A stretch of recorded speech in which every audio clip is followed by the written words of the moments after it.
We'll continue the build up to the Welsh game now. Delighted to say Lauren Jenkins, the Welsh journalist, is on the line with us this morning. Morning, Lauren. Good morning. We were just chatting to Ronan O'Gara, about the atmosphere in Wales and the roof being closed and what that brings to it. It's going to be a bit of a cauldron tomorrow in Cardiff, I'd imagine. Yeah, I'm really looking forward to it because, when you boil it down, yes, Ireland and France look like the teams that have given themselves the best chance. They look a cut above the rest. But when everything is stripped back, this is, as you say, a Six Nations opener in Cardiff. Wales very much looking for a reaction after that Australia loss. A new coach who knows how to manage a Six Nations test week. So I think there's a lot of optimism actually in Cardiff, but there would be, wouldn't there? Because we're week one and a ball has yet to be kicked. It's plus ça change, I think, when you see that French team and a bit of Warren Gatland as well. Was it all excitement in Wales when Gatland took the job from Pivac?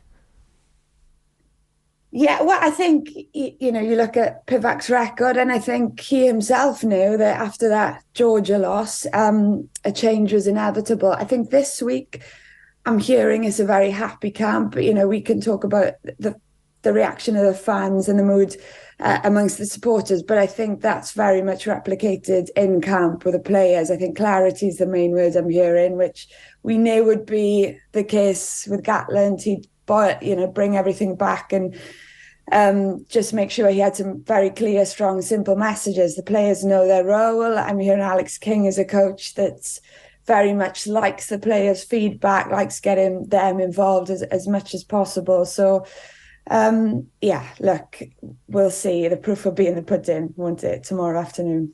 Gatland very much talking up the Welsh underdogs tag this week as well in press conferences, saying Wales, generally speaking, relish being underdogs. He probably has a point there. I mean, coming into a Six Nations game with Ireland, with Ireland expected to win, if you look at the bookies odds, albeit it's in Cardiff, probably a nice position for Wales and Gatland to be in.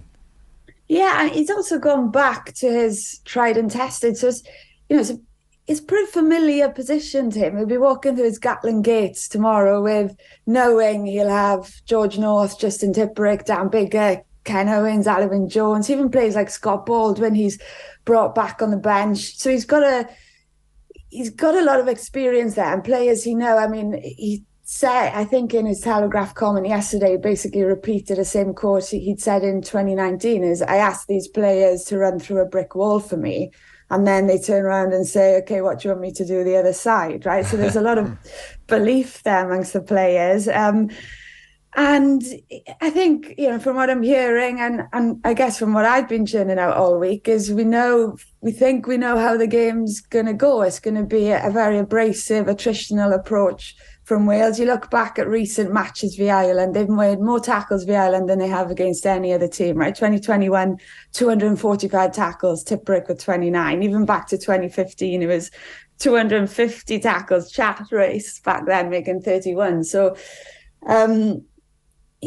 you think they're going to play better without the ball and just go out there and try and suffocate this Irish side. But, who knows? As much as you love having him back, Lauren, we also enjoy the constant sort of narrative, maybe from Gatland. He said a couple of years ago, there's the one team we love beating more than anybody else. It's the Irish. And I mean, that might be especially true from him. There seems to be like a weird... Like, we're all supposed to be Celtic cousins, we're all supposed to get on. There seems to be like this weird sort of undercurrent of, I'm going to use the word dislike, but there might be a little bit stronger than that, between the two nations almost.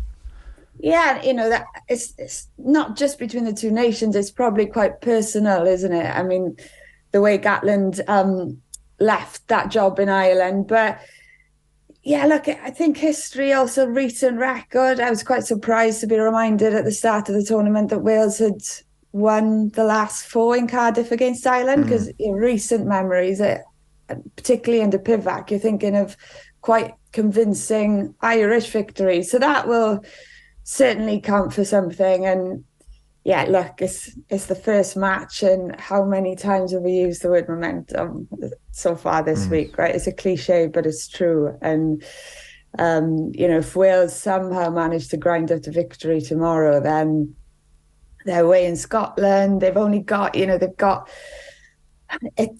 2 home games, but they're the 2 toughest teams. Well, I mean, bar France, but England and Ireland at home are going to be two fantastic atmospheres to be part of it in the Principality for sure. There is that undercurrent, isn't there, between the two? Like, even we had Tom Shankland on the show the other morning, Lauren, and he straight away, it took him seconds to bring up Ireland's per record in a World Cup. Like, he just couldn't help but get the dig in there. But I guess we want that. Like, if there's a bit of edge around these Six Nations fixtures, it adds a bit of crack to it. Yeah, and I get the impression that sort of a lot of Irish pundits are in particular are sort of waiting for them to slip up, right? But that's because they've been winning and winning well, and like you mentioned, they've got their poor record in the World Cup, and it's almost like, oh, you know, you're waiting to say there's still some way to go. They're not the perfect team, but that can easily happen in a Six Nations. It's less, you talk about Leinster and their 100% record in both the league and Europe this season. It's different, isn't it? You're playing week in, week out. The Six Nations is a smaller tournament. Emotion comes into it, like I mentioned at the top of the show. So it can happen, and I think that's perhaps what gives Welsh fans and players a bit of belief. There are a lot of variables in this tournament, but that's what makes it so great as well. There's a definite mix of old guard and youth, as you say, Lauren, in this Welsh team. Lee Halfpenny, of course, named in the team originally, but back spasm means he's had to pull out for the third time in recent months from a Welsh starting 15. So disappointment there, but Liam Williams, I mean, not a bad replacement to have.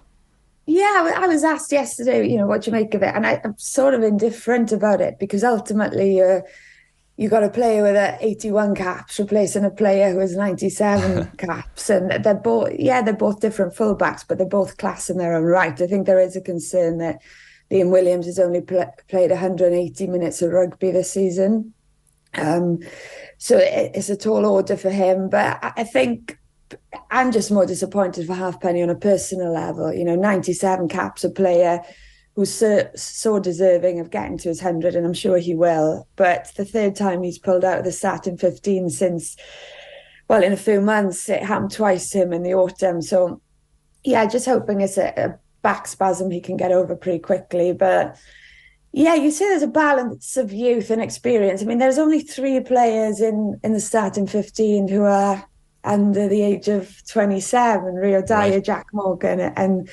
Joe Hawkins. But yeah, in the squad as a whole, you've got David Jenkins, a young lot coming off the bench. I think we're assuming Alan Wynne-Jones will bust his gut for 40 minutes, and then we'll see quite a bit of David Jenkins. And, you know, Gatland, he said in his press conference this week, the message is people will get an opportunity in the Six Nations, perhaps the likes of Kieran Williams, Mason Grady at centre. He said, we want to do well, but we have to think about the next 8 months and how we get guys ready for France. Now, Wim Pivac could never have said that, right? In 2023, when he's had 3 years at the helm, blooded a lot of youngsters, he could never come out in a week leading up to the Six Nations and say, we want to do well, but we have to think about the next generation. But suddenly, Gatland's just come in. He can say that. He's got time on his side to experiment a bit more. So the pressure's off. You know, no one's talking about the Georgia and Italy losses, for example, because there's a new man at the helm and suddenly they become irrelevant. Is that not sort of fine until kick-off, Lauren? Like the idea of little old Wales, we're coming from nowhere here, we're bringing no form, and it's a shot to nothing, I think was the expression that was used during the week. Do you go with that? I think you've got a point in that people are very quickly forgotten that even when Warren Gatland was on, you know, Wales's best winning streak, I think it was 14 wins on the bounce in 2019, people were still criticising his style, weren't they? They would, you know, bring up Warren ball left, right and centre. So, yes, you're right. You know, we could be back to that old narrative next week. But I think, you know, then it comes down to how much will Warren have changed? Will Warren Gatland 2023 be... How different will he be to, you know, even the Warren Gatland we saw on the Lions tour? What do you think is the answer to that?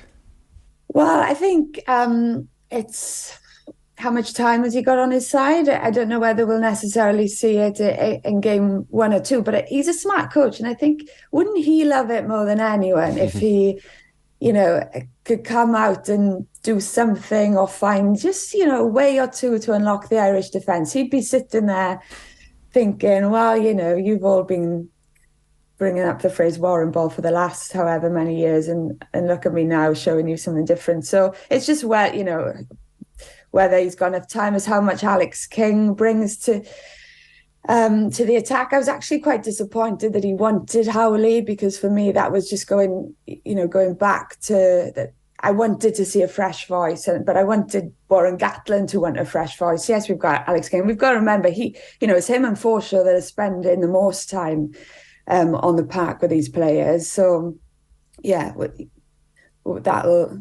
that's yet to be seen.